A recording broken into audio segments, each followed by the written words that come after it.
Hello friends, study tips with Sanjay में आपका स्वागत है। आज इस वीडियो में मैं GS first paper BPSC GS first paper mains के हिस्ट्री सिलेबस की चर्चा करूंगा और साथ साथ पिछले 4 वर्षों में जो प्रश्न पूछे गए हैं उसका जो मैंने विश्लेषण किया है उसका निष्कर्ष बताऊंगा। निष्कर्ष के पश्चात यह जानना आपके लिए बिल्कुल आसान हो जाएगा कि किस प्रकार इस सिलेबस में बहुत आसान है इस निर्णय पर पहुंचना कि कौन कौन से टॉपिक को पढ़ने पर आप 6 प्रश्न में से 3 बहुत आसानी से 3 प्रश्न का उत्तर दे सकते हैं। इसमें गेस करना बिल्कुल आसान होता है, टॉपिक छांटना बिल्कुल आसान होता है। बस एक बार जो सिलेबस है उसका साइंटिफिक विश्लेषण कर लिया जाए तो यह काम बिल्कुल आसान हो जाता है। तो इसके लिए बेहतर है कि पहले पिछले 4 साल के प्रश्नों का देख ले, एनालिसिस विश्लेषण कैसे कैसे किस किस टॉपिक से प्रश्न पूछे गए हैं, क्या प्रश्न रिपीट होता है, क्या टॉपिक रिपीट होता है, इन सब बातों को हम देखेंगे और इस विश्लेषण से ये सारी बातें स्पष्ट भी हो जाएंगी। तो आपसे अनुरोध है कि आप वीडियो में अंत तक बने रहें। आइए देखते हैं क्या है। हमने 4 साल का, सबसे पहले आप देख लीजिए BPSC mains GS first paper history analysis विश्लेषण। इसके अंतर्गत मैंने लिया है 63वीं बीपीएससी मेंस, 64वीं बीपीएससी मेंस, 65वीं और 66वीं बीपीएससी मेंस, जिसका रिजल्ट आने वाला है। 67वीं बीपीएससी पीटी अभी होना बाकी है, तो हमने 66वीं तक का प्रश्न लिया है और 4 वर्षों के प्रश्न का विश्लेषण किसी भी आने वाले एग्जाम के लिए मोर देन इनफ होता है।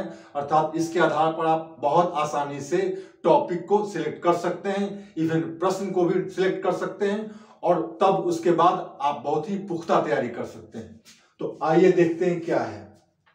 सबसे पहले देखते हैं 63rd में पहला प्रश्न था गांधी के सामाजिक सांस्कृतिक विचार, अर्थात थॉट वाले सेक्शन से एक प्रश्न पूछा गया है। वैसे इसके बाद मैं सिलेबस की भी चर्चा करूंगा, टॉपिक लिखूंगा तो और बातें स्पष्ट हो जाएंगी। जब आपको पता है कि सिलेबस में गांधी, नेहरू और टैगोर को पढ़ना है, तो पहला क्वेश्चन गांधी के सामाजिक सांस्कृतिक विचार, अर्थात एक प्रश्न थॉट से, गांधी से। दूसरा, बिहार में पाश्चात्य शिक्षा का विकास, यह आपके सिलेबस में है, तो एक साल कभी पूछता है, दूसरे साल इसको नहीं पूछता है। तो बिहार में पाश्चात्य एवं प्रौद्योगिकी शिक्षा का विकास पूछा गया 63rd में। तीसरा प्रश्न 1857 के विद्रोह में बिहार का योगदान।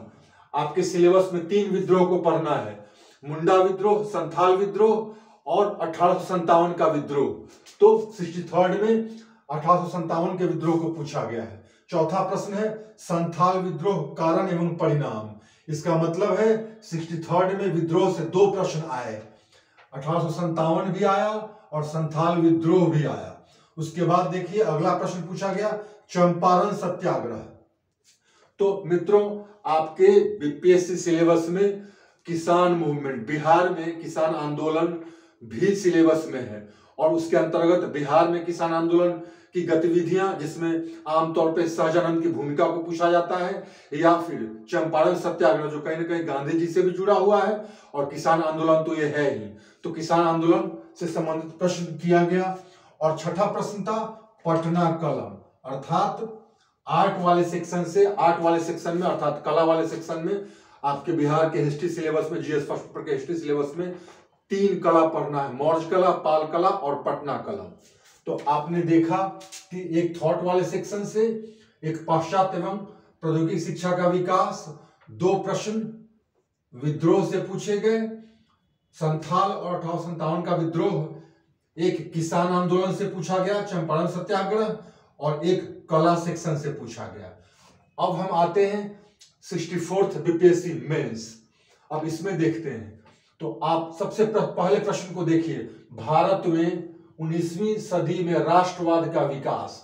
आमतौर पे सिलेबस में इसकी स्पष्ट चर्चा नहीं है, लेकिन बिहार के सिलेबस को आप अगर ध्यान से देखेंगे, अगर आप बीपीएससी के साइट पर जाएंगे तो जो सिलेबस दिया हुआ है या फिर मार्केट में भी उपलब्ध है सिलेबस, उसमें आप देखेंगे तो आप समझ पाएंगे कि सिलेबस थोड़ा सा वेग है, उसको बिल्कुल स्पष्ट नहीं किया गया है, अर्थात उसको खोल कर यह नहीं बताया गया है कि कौन कौन से टॉपिक्स आपको पढ़ने हैं।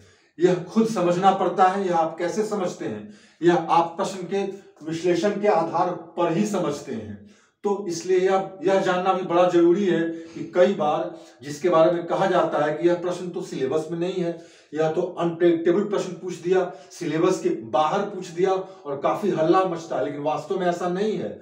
क्योंकि आप हिस्ट्री एंड कल्चर का जो सिलेबस है BPSC GS mains first paper में, उसमें स्पष्ट रूप से भारत में स्वतंत्रता आंदोलन और बिहार की उस आंदोलन में विशेष भूमिका, अर्थात बिहार पर जोर देने का यह मतलब कतई नहीं है कि स्वतंत्रता आंदोलन के बारे में और कुछ पूछेगा ही नहीं। तो इसलिए आप यह नहीं कह सकते कि यह प्रश्न सिलेबस से बाहर है, लेकिन 99.99% कैंडिडेट का मानना होता है कि जैसे ही जो एक्सपेक्टेड, जो बिल्कुल स्पष्ट टॉपिक्स हैं जिनसे प्रश्न पूछे गए हैं काफी सालों से, उनसे एक भी प्रश्न अगर हटकर होता है तो बस हंगामा मचता है कि ये सिलेबस से बाहर था, जो कि बिल्कुल गलत, बहुत ही गलत ब्लेम है। बल्कि आपने अपनी पढ़ाई के लिमिट को ही कम कर दिया। बिल्कुल आप गणित की लीक पर चल रहे हैं तो आपको लगता है कि इससे बाहर क्यों पूछा, जबकि आयोग स्वतंत्र है पूछने के लिए। तो खैर, आप इसको थोड़ा ऑफ बीट क्वेश्चन मानकर चलिए, मैं इसको यहां पे मार्क कर देता हूं। अब देखिए दूसरा यहां पे क्या है, चंपारण सत्याग्रह। आपने देखा यह कहीं ना कहीं बिहार में किसान आंदोलन से जुड़ा हुआ है और साथ साथ गांधी जी से भी जुड़ा हुआ है, लेकिन आप इसे किसान आंदोलन को ही मानिए क्योंकि गांधी जी का तो अलग से मूवमेंट पढ़ना ही है सिलेबस में। तो आप देखिए चंपारण सत्याग्रह रिपीट किया गया प्रश्न है। देखिए चंपारण सत्याग्रह 63rd में भी पूछा गया और 64th में भी पूछा गया। तीसरा प्रश्न देखिए, तीसरा प्रश्न भी बिल्कुल अनएक्सपेक्टेड था और इस पे भी काफी चर्चा हुई थी। विदेशों में प्रवास और अनुबंध प्रणाली, अर्थात ब्रिटिश शासन के दौरान कैसे यहाँ के जो लेबर, जो श्रमिक थे, उन्हें बाहर ले जाया जाता था उनके साथ अनुबंध करके, उससे संबंधित प्रश्न है। और यह प्रश्न पहले कभी नहीं पूछा गया था, बाद में भी इस तरह के प्रश्न नहीं पूछे गए। तो एक बार पुनः यह एक ऑफबीट क्वेश्चन है और निश्चित रूप से इस पर भी हो हल्ला मचा था, जबकि निश्चित रूप से यह ब्रिटिश कालीन जो स्वतंत्रता संग्राम चला है, या फिर आप कह सकते हैं भारत में ब्रिटिश शासन के दौरान का ही या उससे जुड़ा हुआ प्रश्न है। लेकिन यह है कि न तो यह कहीं मिलता है, न ही इसे कहीं पढ़ाया जाता है और न ही कोई स्टूडेंट इस पर अपना समय बर्बाद करता है इस तरह के ऑफबीट टॉपिक्स पर। तो इसलिए मैं इसको भी मार्क कर देता हूं। अब देखिए 19वीं शताब्दी में जनजातीय प्रतिरोध। तो जनजातीय प्रतिरोध मतलब ट्राइबल मूवमेंट्स। जैसा मैंने बताया ट्राइबल मूवमेंट्स में क्या पढ़ना है, संथाल और मुंडा पढ़ना है। और आपने देखा यहाँ पे 63rd में भी संथाल विद्रोह पूछा गया है, बस थोड़ा सा बदल दिया गया। 19वीं शताब्दी में जनजातीय प्रतिरोध अर्थात ट्राइबल मूवमेंट्स को होलिस्टिक वे में पूछा गया है। कहने का मतलब है यह कहीं ना कहीं एक संकेत है जिसकी चर्चा मैं करना चाहूंगा ताकि आप अलर्ट रहें आने वाले एग्जाम्स के लिए, कि हमेशा जो बिल्कुल एक गड़ी की लीक पर चलना कि बस संथाल पढ़ लो, मुंडा पढ़ लो और खुश हो जाओ, दोनों में से कोई एक तो आएगा ही, ऐसा नहीं। होलिस्टिक वे में प्रश्न बना सकता है जिसमें आपको 19वीं शताब्दी में जनजातीय प्रतिरोध को इन जनरल बताना है, अर्थात 19वीं शताब्दी में मुख्य रूप से जो जनजातीय विद्रोह हुए उन सब की चर्चा करनी है। कारण, उसकी प्रकृति, उसका परिणाम, उसका प्रभाव और उसका महत्व। यह एक बहुत ही ब्रॉड एस्पेक्ट को लेकर यह प्रश्न बनाया गया है। तो आप इसको हमेशा ध्यान में रखेंगे तैयारी करते समय। संथाल और मुंडा पढ़ लिए, खूब खुश हो गए, एक तो लड़ेगा ही, छाप कर आ जाएंगे। यह कॉन्सेप्ट अब धीरे धीरे खत्म हो रहा है। बीपीएससी पहले से ज्यादा स्मार्ट हो गई है, भले ही रेगुलर हो या ना हो अपने काम में, लेकिन प्रश्न बनाने में काफी स्मार्ट हो गई है। आप दिनानुदिन आप देख रहे हैं उसके प्रश्न को, खासकर जीएस के प्रश्न को तो आप समझ ही रहे होंगे। खैर आगे देखिए, मौर्य कला। जैसा मैंने कहा कला में 3 टॉपिक है, मौर्य, पाल और पटना कलम। तो देखिए पटना कलम पूछ लिया गया, तो इस बार मौर्य कला की बारी आई। मौर्य कला की बारी आई जो बिल्कुल स्वाभाविक है क्योंकि सिलेबस सीमित है, सिर्फ 3 कला से सिर्फ 3 टॉपिक्स ही पूछे गए हैं। अब आइए अगला, आप यह ध्यान रखेंगे हिस्ट्री वाले पेपर में कई बार सिर्फ 6 क्वेश्चन होते हैं, कभी कभी 5 प्रश्न भी पूछे गए हैं 6 के बदले। और आपको 3 प्रश्नों का उत्तर देना होता है, आप जानते हैं। तो 3 प्रश्नों के उत्तर के लिए कभी 5 प्रश्न और कभी 6 प्रश्न, और कभी ऐसा होता है कि छठे प्रश्न के रूप में टिप्पणी पूछा जाता है, जिसमें शॉर्ट नोट्स 3 दिए होते हैं। तो 64th में टिप्पणी पूछा गया था। टिप्पणी में देखिए एक क्या था, मजदूर वर्ग और राष्ट्रीय आंदोलन। एक बार फिर हो हल्ला मचा, जो स्वाभाविक है, क्योंकि टॉपिक या यूं कहीं सिलेबस को स्पष्ट किया ही नहीं गया है। तो आमतौर पे इस टॉपिक को कोई पढ़कर नहीं चाहता, ना कोई इतना जहमत उठाता है कि मैं इसको इतना ब्रॉड पढ़ूं, और इसलिए परेशानी हो जाती है। मैं इसको मार्क कर दे रहा हूं, यह एक ऑफबीट टॉपिक है, अनएक्सपेक्टेड, जिसकी उम्मीद न की जा सके, कम से कम बीपीएससी मेंस में। तो मैं इसको मार्क कर दे रहा हूं। दूसरा, नेहरू और धर्मनिरपेक्षता। तो जैसा मैंने कहा 63rd में थॉट वाले सेक्शन से गांधी, नेहरू, टैगोर, थॉट वाले सेक्शन में 3 महाविभूति हैं। तो एक बार पूछा गया गांधी से, दूसरी बार नेहरू से पूछा गया, टिप्पणी ही सही लेकिन पूछा गया। और तीसरा देखिए क्या प्रश्न है, 1881 की जनगणना का धर्म और जाति पर प्रभाव। निश्चित रूप से यह भी ऑफबिट है और बिल्कुल अनएक्सपेक्टेड है। तो कहने का मतलब है कि परीक्षा, एग्जाम्स आर ऑलवेज अनप्रेडिक्टेबल, आपके मनोनुकूल क्वेश्चंस नहीं पूछे जा सकते। दरोगा में काफी हल्ला हो क्यों मचा, क्योंकि दरोगा के बारे में पहले से प्री कंसीव्ड नोशन है, प्रश्न तो ऐसा ही आना ही चाहिए, ना आया तो कमीशन को गाली, या फिर जिसने प्रश्न के बारे में कुछ विश्लेषण किया उसको गाली। लेकिन खैर जो भी हो, तो इसको भी मैं मार्क कर देता हूं। अब आए 65th पे, 65th बीपीएससी मेंस। पहला प्रश्न, 1857 के विद्रोह का कारण बिहार पर प्रभाव, अर्थात विद्रोह में एक प्रश्न पूछा जाता है, ऐसा प्रचलन है। तो आपने देखा विद्रोह में कोई प्रश्न है इस बार, 64th में कोई था, राष्ट्रवाद का विकास, सत्याग्रह, विदेशों में प्रवास, जनजातीय प्रतिरोध, विद्रोह। तो कहने का मतलब है कि ट्राइबल, आपको 3 विद्रोह पढ़ने हैं, 1857, संथाल और मुंडा, जैसा कि सिलेबस से स्पष्ट होता है। तो जनजातीय प्रतिरोध अर्थात ट्राइबल मूवमेंट पूछ चुका, तो इस बार क्या हुआ, विद्रोह से 1857 के टॉपिक को पकड़ा गया। अब देखिए क्या है, बिहार में पाश्चात्य शिक्षा का प्रसार, आपने देखा होगा 63rd में पूछा गया था, तो 64th में नहीं पूछा गया, फिर 65th में, 65वीं में फिर इस प्रश्न को पूछा गया। अब देखिए किसान आंदोलन और स्वामी सहजानंद अर्थात इनकी भूमिका, जो बहुत ही प्रचलित है, यह नाम भी और यह टॉपिक भी। तो आपने देखा पहले वाले में क्या किया गया है, किसान आंदोलन के नाम पर चंपारण सत्याग्रह को पूछा गया। 64th में आपने देखा क्या किया है, चंपारण सत्याग्रह को रिपीट किया, अर्थात किसान आंदोलन को रिपीट किया गया, टॉपिक चेंज कर दिया गया, और एक बार फिर 65वीं में पुनः किसान आंदोलन। 3 टॉपिक में से 3 टॉपिक यूं कहिए कि 2 टॉपिक, एक चंपारण सत्याग्रह और दूसरा किसान आंदोलन बिहार में ओवरऑल। तो किसान आंदोलन बिहार में ओवरऑल और स्वामी सहजानंद की भूमिका, इसको पूछा गया, अर्थात किसान आंदोलन को टच किया गया। अब आगे देखिए, लोहिया और जेपी के आर्थिक चिंतन, आप देखेंगे सिलेबस में गांधी, नेहरू, टैगोर है, इसलिए फिर एक बार था, यह अनएक्सपेक्टेड था, मैं इसको मार्क कर देता हूं। पाल कला, आपने देखा पहले पटना कलम, फिर आपने देखा मौर्य कला, फिर आपने अब देखा पाल कला, अर्थात प्रत्येक वर्ष कला से एक प्रश्न निश्चित रूप से पूछा ही जाता है। अब आइए, फिर इस बार पूछा गया था 65वीं में टिप्पणी। टिप्पणी में 3 प्रश्न आए थे, डॉक्टर राजेंद्र प्रसाद और स्वतंत्रता संग्राम। तो डॉक्टर राजेंद्र प्रसाद और स्वतंत्रता संग्राम, आमतौर पर यह प्रश्न भी, इस ऐसे प्रश्न की भी उम्मीद नहीं की जाती है, लेकिन डॉक्टर राजेंद्र प्रसाद स्वयं बिहार के थे और निश्चित रूप से स्वतंत्रता आंदोलन में उनकी भूमिका थी।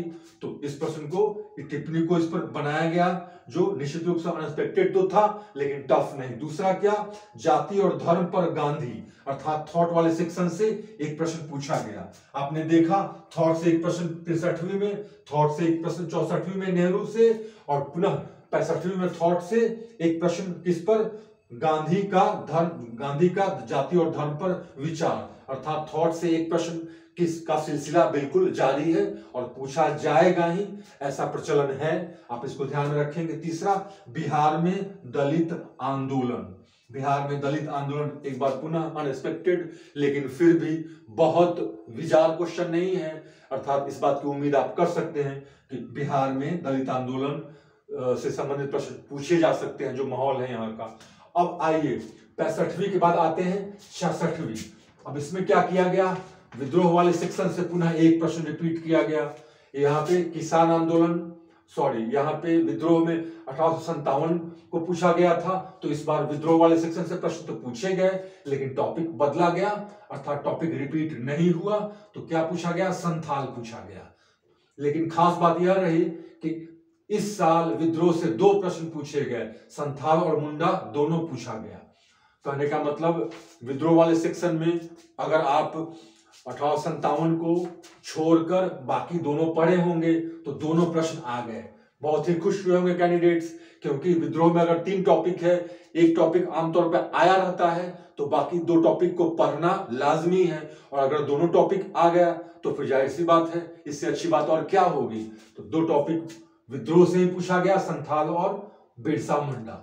तीसरा, चंपारण सत्याग्रह निर्णायक मोड़, अर्थात कहने का मतलब यह है कि 65वीं में किसान आंदोलन को पूछा गया था सयान की भूमिका के साथ। किसान आंदोलन को फिर से रिपीट किया गया टॉपिक को, लेकिन इस बार चंपारण सत्याग्रह को पकड़ा गया। आपने देखा, चूंकि टॉपिक्स बहुत ज्यादा नहीं है, तो जाहिर सी बात है एक साल अल्टरनेट करके टॉपिक अगर रिपीट की जाए तो बहुत आश्चर्य की बात नहीं है, बल्कि सुखद है एस्पिरेंट्स के लिए जो इसकी तैयारी करते हैं, कि बहुत ज्यादा इधर उधर सोचने की जरूरत नहीं है। अब रही थॉट की बात, तो आप देखिए सांप्रदायिकता धर्मनिरपेक्षता पर नेहरू के विचार। देखिए, एक बार गांधी, एक बार नेहरू, पुनः एक बार गांधी, पुनः एक बार नेहरू, अर्थात थॉट वाले प्रश्नों का सिलसिला लगातार जारी है। अब उसके बाद 8 में देखिए पटना कलम, फिर मौर्य कला, फिर पाल कला, फिर पटना कलम। देखिए किस तरह से रिपीट हो रहा है, साइकिल हिस्ट्री रिपीट्स इटसेल्फ कहा जाता है ना, इतिहास स्वयं को दोहराता है, वही यहाँ पर चरितार्थ हो रहा है। पटना कलम, फिर मौर्य कला, फिर पाल कला, फिर पटना कलम। तो कहने का मतलब है कि 67वीं पीटी के बाद अगर आप मेंस देते हैं तो आपके लिए यह बड़ा आसान है समझना कि कला के जिस प्रश्न को पिछली बार पूछा गया, अगर उसको छोड़कर बाकी 2 को पढ़ते हैं तो एक निश्चित रूप से पूछा जाएगा ही। तो पटना कलम आपने देखा। अब इस बार भी टिप्पणी, आमतौर पर टिप्पणी एक प्रश्न टिप्पणी के रूप में रहता है, तो टिप्पणी में आप देखिए क्या है, सत्याग्रह पर गांधी के विचार, अर्थात कहीं ना कहीं थॉट वाले प्रश्न में इस बार 2 प्रश्न पूछे गए, एक नेहरू के विचार, एक गांधी के विचार, और 2 टिप्पणी और क्या है, जेपी जयप्रकाश नारायण और भारत छोड़ो। तो भारत छोड़ो आपको पता है कि मूवमेंट, आंदोलन, आपके सिलेबस में 3 मूवमेंट पढ़ने हैं। सिलेबस में स्पष्ट नहीं किया गया है, लेकिन चूंकि बिहार के विशेष संदर्भ में और भारतीय राष्ट्रीय आंदोलन को पढ़ना है, तो जाहिर सी बात है 3 महत्वपूर्ण आंदोलन जो गांधीवादी आंदोलन है उसको कैसे छोड़ा जा सकता है। इसलिए यह समझ ना बड़ा जरूरी है कि 3 आंदोलन जो है, असहयोग, सविनय अवज्ञा और भारत छोड़ो, इन तीनों को आपको तैयार करना होता है, और खासकर बिहार के संदर्भ में, अर्थात बिहार की इसमें क्या भूमिका रही, या बिहार के किसी विभूति की अर्थात नेशनलिस्ट की इसमें क्या भूमिका रही। तो जेपी और भारत छोड़ो आंदोलन। और तीसरा, सुभाष बोस और आईएनए। कहने का मतलब ये कि सिर्फ बिहार के संदर्भ में या बिहार की विशेष रूप से भूमिका पर ही जोर नहीं देना है, जोर देना है, लेकिन साथ साथ इंडियन नेशनल मूवमेंट के डिफरेंट टॉपिक्स को भी कम से कम एक सरसरी निगाह से देखना बड़ा जरूरी है। अदरवाइज कुछ ऐसे टॉपिक्स आ जाते हैं एग्जाम्स में जो एक्सपेक्टेड नहीं होते हैं, और वहां पर परेशानी होती है। हालांकि देखा जाए तो हिस्ट्री मेंस का जो सिलेबस है उसमें एक आध क्वेश्चन ऐसे आते हैं, लेकिन उसके बावजूद भी यह कठिन नहीं है कि 3 प्रश्न का उत्तर देने में कोई परेशानी हो, क्योंकि टॉपिक्स जितने हैं और जिस तरह से क्वेश्चन का पैटर्न है उसके मुताबिक बहुत आसानी से आप 4 से 5 टॉपिक को चूज करके और आप बहुत बेहतर तरीके से 3 प्रश्नों का पुख्ता उत्तर तैयार कर सकते हैं। यह मैं और स्पष्ट कर देता हूं। तो इस तरह एक बार फिर मैं रिपीट कर दूं, पिछले 4 सालों में हिस्ट्री में, जीएस मेंस हिस्ट्री वाले सेक्शन में इस तरह से प्रश्नों का सिलसिला रहा है, जो निश्चित रूप से एक खास पैटर्न को बतलाता है। निश्चित रूप से एक दो अपवाद भी है और आगे भी वह रहेगा, इसके लिए आप मानसिक रूप से तैयार रहेंगे। लेकिन फिर भी एक पैटर्न है जो अब निष्कर्ष जिसकी मैं अब चर्चा करूंगा, जिससे उस पैटर्न को आप बहुत ही आसान तरीके से समझ जाएंगे। आइए उस पैटर्न को, इस विश्लेषण के पश्चात जो निष्कर्ष और पैटर्न निकलता है उसको देखें। अब मैं इसको मिटाऊंगा, आप चाहें तो इसका एक स्क्रीनशॉट ले सकते हैं ताकि आपको खुद बार बार इस तरह से एनालिसिस करने की जरूरत न पड़े मेंस के समय। चलिए अब मैं इसको मिटाता हूं और कुछ निष्कर्ष पे हम लोग आते हैं।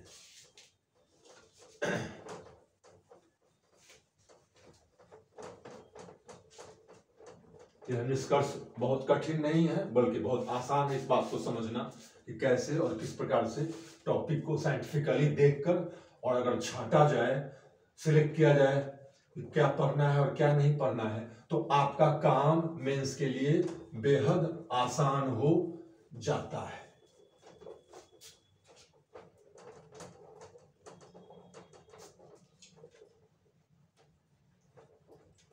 सबसे पहले हम लोग थोड़ी सिलेबस की चर्चा कर लेंगे और तब उसी के आधार पर कुछ निष्कर्ष हम निकाल सकते हैं। सबसे पहले हम लोग बात करें सिलेबस में किसका, तो थॉट्स का।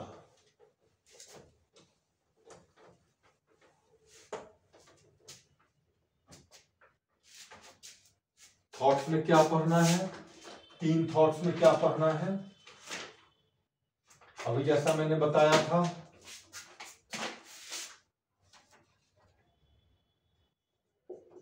विचार या थॉट्स जो भी कहें, गांधी, नेहरू, टैगोर। विद्रोह में क्या पढ़ना है, संथाल, मुंडा, 1857 यह पढ़ना है। किसान आंदोलन में क्या देखते हैं हम लोग, क्या है पढ़ना, बिहार के विशेष संदर्भ में, तो बिहार वर्ड लिख दूं मैं, बिहार के विशेष संदर्भ में। एक तो चंपारण जो स्पष्ट रूप से दिया गया है और दूसरा किसान आंदोलन इन जनरल, अर्थात बिहार में किसान आंदोलन, यह हो गया। चौथा टॉपिक है बिहार में पाश्चात्य और प्रौद्योगिकी शिक्षा का विकास, ब्रिटिश काल में का विकास। कला में क्या है पढ़ना, स्पष्ट है, मौर्य, पाल और पटना कला, यह पढ़ना है। और गांधीवादी मूवमेंट अर्थात राष्ट्रीय आंदोलन के दौरान जो 3 मूवमेंट हुए हैं उसमें बिहार के विशेष संदर्भ में क्या क्या आंदोलन लिखे आप, तो इसमें क्या करना है, असहयोग, सविनय अवज्ञा और तीसरा भारत छोड़ो।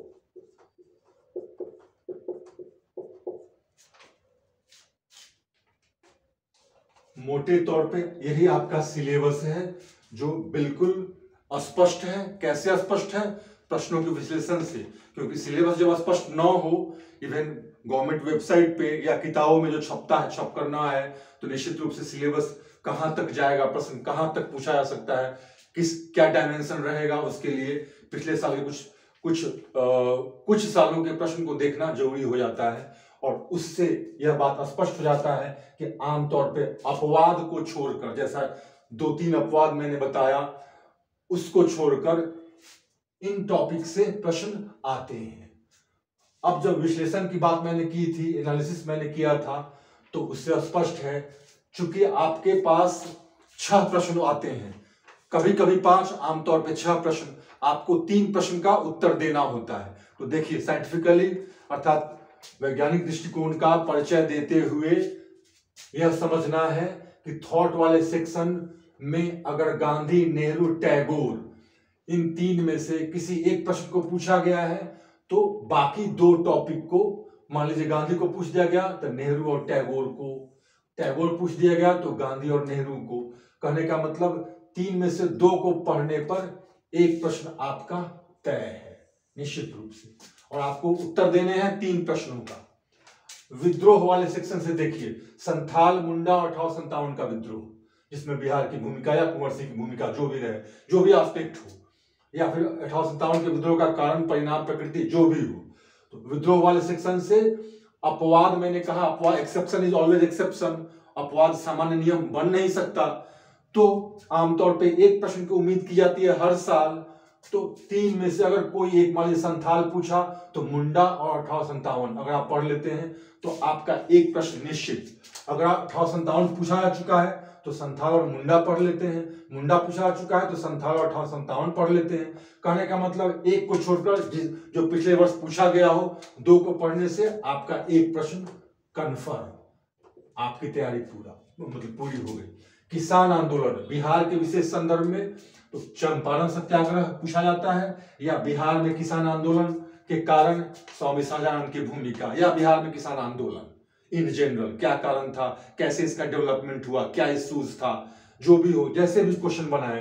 अर्थात एक टॉपिक से के कई एस्पेक्ट्स होते हैं और कई तरह के प्रश्न बन सकते हैं। हालांकि उसमें भी कुछ खास क्रिएटिविटी बिहार के क्वेश्चंस में नहीं देखी जाती है, बहुत टिपिकल एक तरीके के प्रश्न ही आ रहे हैं। जो भी हो, कहने का मतलब इन दोनों में से अगर कोई एक टॉपिक को चूज कर लिया गया है, चंपारण पूछ दिया गया है, तो किसान आंदोलन इन जनरल पढ़ना है, जिसमें चंपारण की भी का भी थोड़ा मेंशन करना होगा, क्योंकि चंपारण भी किसान से ही संबंधित है, चंपारण आंदोलन तो सत्याग्रह। तो कहने का मतलब कि एक अगर कोई पूछ दिया गया तो दूसरे को पढ़ना ही पढ़ना है, और अगर प्रश्न में किसान आंदोलन को टच किया टॉपिक को तो आपका एक और प्रश्न तय है। तो आप इस सिलेबस के इस तीन भाग को, तीन टॉपिक को आपने पढ़ा, इसी में आपका काम पूरा हो गया। अर्थात कहने का मतलब कि आप तीन प्रश्नों के लिए बिल्कुल निश्चित हो गए। यह मैं नहीं कह रहा, यह जो एनालिसिस पैटर्न था वह कह रहा है, और ये मैं तो जस्ट निष्कर्ष बता रहा हूं। लेकिन फिर भी और आगे देखें, चूंकि आप तीन प्रश्न के उत्तर देने मात्र तीन टॉपिक तो आप पढ़ेंगे नहीं, क्योंकि हमेशा सेफ साइड लेकर चलना होता है। वैसी स्थिति में अब देखिए बिहार में पाश्चात्य प्रौद्योगिकी शिक्षा का विकास आपने देखा है, एक वर्ष पूछा गया, एक वर्ष छोड़ दिया गया, फिर अगले वर्ष पूछा गया। कभी कभी ऐसा भी हुआ है कि नहीं भी पूछा गया है, तो अगर नहीं पूछा गया तो अगली बार उसकी उम्मीद रहती है। तो आप इसको अगर कर लेते हैं तो अब आप एडवांटेज में हैं। आपने तीन टॉपिक किया हुआ है, आप बिल्कुल ही निश्चिंत और कॉन्फिडेंट हैं, लेकिन आप सेफ साइड ले रहे हैं और आपने एक और टॉपिक को पढ़ के अपने आप को बिल्कुल सुरक्षित कर लिया। इस तीन में से तीन प्रश्न आपने दिया उत्तर, चौथा आपका एडवांटेज है। अब आप देखिए कला से मौर्य कला, पाल, पटना कलम आपने देखा, पटना कलम, फिर पाल कला, फिर मौर्य कला, फिर पटना कलम, फिर पाल कला, फिर मौर्य कला। कहने का मतलब ये कि इन तीन टॉपिक से अगर एक पूछा गया हो तो बाकी दो कर लेते हैं। पुनः आपका एक प्रश्न बिल्कुल सुनिश्चित, कहीं नहीं जाने वाला एक प्रश्न वो आएगा ही आएगा। और इस तरह से आपका यह दूसरा एडवांटेज हुआ इस तीन टॉपिक के अलावे। इसको पढ़ा आपने, इसको पढ़ा आपने, और आप देखिए क्या है आगे यहाँ पे, आंदोलन, असहयोग, सविनय अवज्ञा, भारत छोड़ो आंदोलन। आपने देखा होगा आमतौर पे, वैसे सिलेबस में स्पष्ट भले ही नहीं किया गया हो गांधीवादी आंदोलन को, लेकिन ये आंदोलन निश्चित रूप से भारतीय स्वतंत्रता संग्राम की रीढ़ है। गांधीवादी आंदोलन जिसकी परिणति अंततः क्या हुई थी, भारत के स्वतंत्रता में हुई थी, तो इसलिए इसको पढ़ना जरूरी होता है। आमतौर पे देखा गया है, अगर आपने देखा पिछले 4 साल के प्रश्नों को, तो असहयोग और सविनय अवज्ञा से विरले ही प्रश्न पूछे गए हैं, अर्थात शायद ही कभी प्रश्न पूछे गए हैं। मैंने देखा है पिछले 7, 8 साल, 10 साल के प्रश्न को मैंने देखा है, भले ही मैंने 4 साल के प्रश्न का विश्लेषण किया, लेकिन मैंने देखा है कि असहयोग और सविनय अवज्ञा से रेयरली ही प्रश्न पूछते हैं। लेकिन क्विट इंडिया मूवमेंट, जिसमें बिहार की बहुत जबरदस्त भूमिका रही, इससे प्रश्न पूछे जाते हैं। तो अगर आप इसमें इन दोनों को छोड़ भी देते हैं और भारत छोड़ो नहीं पूछा गया है तो आपको यह पढ़ना निश्चित रूप से आपके लिए लाजमी है और पढ़ना चाहिए भी। तो कहने का मतलब अगर आपने इसको पढ़ा और पिछली बार यह नहीं पूछा गया है तो एक बार पुनः आप एडवांटेज में हैं। तो आपने 1, 1, 2, 1, 3, 1, 4, 1, 5, 1, 6 आपने 6 टॉपिक किया और हो सकता है कि 6 में से 5 टॉपिक से प्रश्न आ जाए। इतना आसान है और इतना आसान है टॉपिक को सिलेक्ट करके क्वेश्चन को पकड़ना और उसको लिख पाना। तो कहने का मतलब है कि अब आप चूंकि एडवांटेज में हैं तो आप अपने मनोनुकूल, आप अपनी इच्छा के अनुसार आपका जो सबसे प्रिय टॉपिक है उसको चूज करके पहले उसको पुख्ता पढ़ सकते हैं। उसके अलावे खुद को सेफ साइड में रखने के लिए 2 टॉपिक और पढ़ ले सकते हैं। जैसे कला से एक प्रश्न आना है, आपने इस टॉपिक को निश्चित रूप से कर लिया। क्विट इंडिया मूवमेंट के एक टॉपिक को कर लिया 2, आपने विद्रोह के वाले टॉपिक को कर लिया 3, आपने थॉट वाले टॉपिक में से 2 को कर लिया 4, और उसके बाद बचता है बिहार में पाश्चात्य शिक्षा प्रौद्योगिकी शिक्षा 5।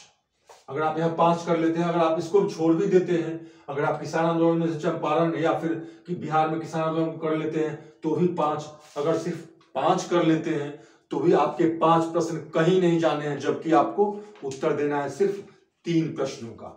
बाकी रही बात एक्सेप्शन की, तो exception can't be rule, exception नियम नहीं हो सकता।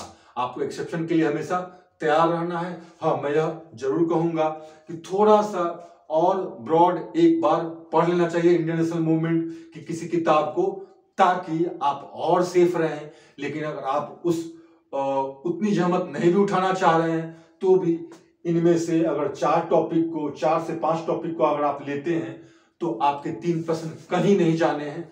और आप उसको लिख लिख कर प्रैक्टिस करें और उसको लिखकर पुख्ता तैयार कर लें। अभी तो चूंकि पीटी आने वाला है, लेकिन चूंकि पीटी में अभी काफी समय है, इसलिए मैं मेंस की भी चर्चा कर रहा हूं। शायद इसको कुछ लाभ, इससे आपको कुछ लाभ मिले और आप थोड़ी बहुत पढ़ाई मेंस के लिए भी करें। तो आज का यही रहा टॉपिक और यह रहा विश्लेषण। आगे मैं इसी हिस्ट्री पर भी पढ़ाई शुरू हम लोग करेंगे वीडियो के माध्यम से, और मैं थॉट वाले सेक्शन से शुरुआत करूंगा और फिर आगे हम लोग देखते हैं कैसे चलता है। अगर आपको यह वीडियो अच्छा लगा तो आप इसको लाइक और सब्सक्राइब करें और साथ साथ कमेंट करें। अच्छा नहीं लगा तो बताएं कैसे इसको इंप्रूव किया जाए। Thank you very much.